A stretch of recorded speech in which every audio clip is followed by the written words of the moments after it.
Hey everybody, this is the first part of our audiology testing series. Today we're going to be talking about the basic hearing test.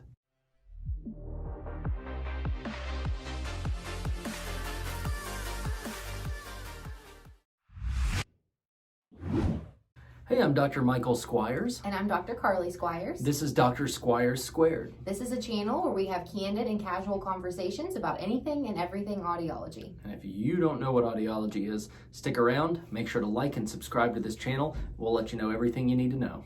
You want me to do it or you do it? It doesn't matter. All right, so we are going to talk about probably the most basic test that you could receive from an audiology office, and that is the comprehensive audiogram or audiological evaluation or hearing test. Yep, probably most frequent too. Yeah, we do quite a few of those actually every day. So we're going to actually talk through what the test is looking for, why you would be referred, what to expect as the patient. We're going to talk about the results, and then we're going to talk about what we do with those results. Right. So one of the most important things in talking about each of these tests is what we're looking for. Why would a patient be sent to us for a hearing test? Well, there's a bunch of different reasons, so we're not going to go into every single one of them. Some of them are physician referrals. Sometimes patients see us online and pick up the phone. Sometimes a family member strongly urges a patient to come in and get a check, and various other reasons.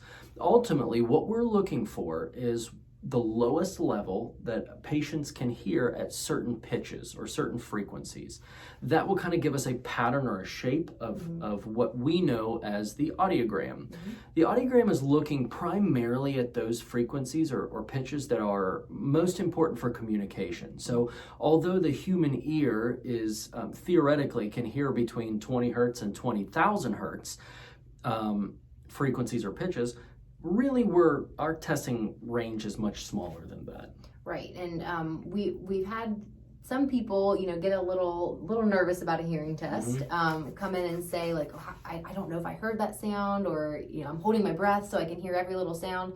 And it is, I think some people do get a little nervous. It's a little nerve-wracking, but that's why we're going to walk you through exactly what to expect. Yep. So for that part where we're detecting that lowest level of sound that you can just barely hear, you're going to be hearing some beeping sounds or a series of tones, and you're going to be seated in a chair with some headphones on or little earplugs in, and we're going to be communicating with you the whole time as to what to expect. But essentially, you're just telling us when you hear it. Yep, that's the detection. Easy. It's really easy. The next part of that audiogram is what we know as bone conduction. It's the same test, we just test it in a different way.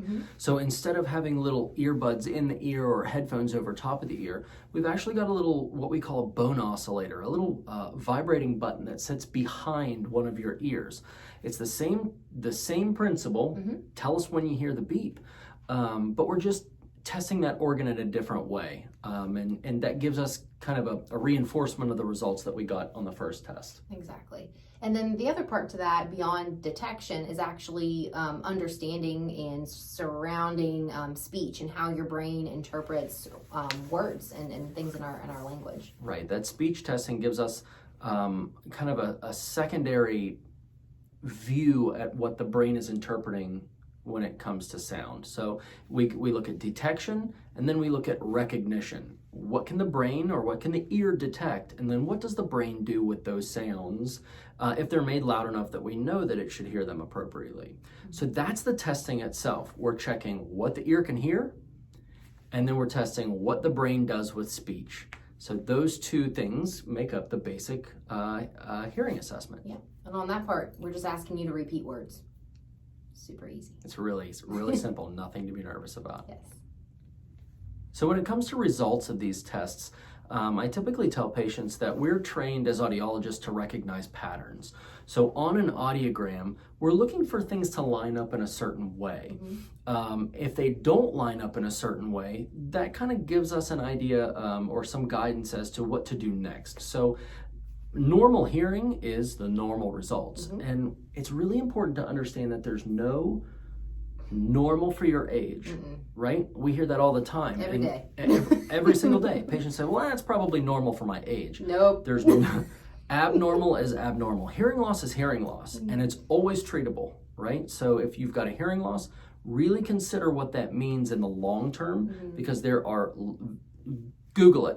We will go through it eventually in some part if we haven't already, and go back and watch all of our videos and see. But there are long-term negative effects to untreated hearing loss. Right. So if we see a hearing loss, we are going to recommend a treatment option. Do us a favor and take that option. Well, we're going to look at those results, and like Michael said, we're going to look for different patterns, and that tells us what we need to recommend.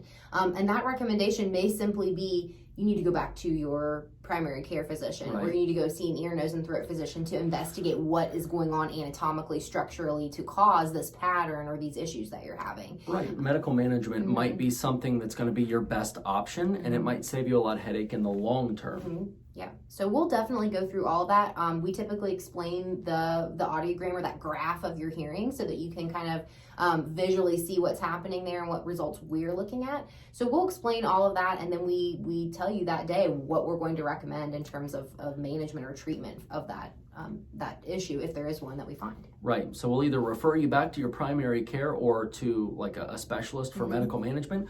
We might recommend treating the hearing loss with hearing aids, or in some cases like an implantable device. And you might have normal hearing. We might just recommend annual follow-ups just to make sure nothing is changing. Okay. That's it? Yeah. Okay. Okay, I think that sums it up. So that is your basic hearing test and what to expect from start to finish and what we're looking for and what those results might show. We're going to go through this series and take each test one at a time and really break it down for you. And if you think of something that you want to know about a particular test, just let us know. Reach out to info@hearwv.com. You can call our office, 304-428-2403, or you can leave us a comment. Like and subscribe, all that good stuff. But until the next video in this series, see you Thanks. later.